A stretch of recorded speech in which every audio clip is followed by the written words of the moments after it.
جن لوگوں کو علم دیا گیا تھا وہ کہیں گے کہ آج کافروں کی رسوائی اور برائی ہے۔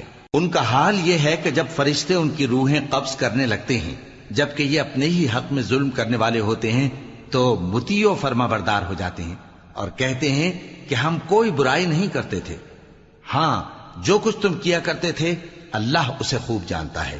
سو دوزخ کے دروازوں میں داخل ہو جاؤ، ہمیشہ اس میں رہو گے، اب تکبر کرنے والوں کا برا ٹھکانہ ہے۔ اور جب پرہیزگاروں سے پوچھا جاتا ہے کہ تمہارے پروردگار نے کیا نازل کیا ہے تو کہتے ہیں کہ بہترین کلام۔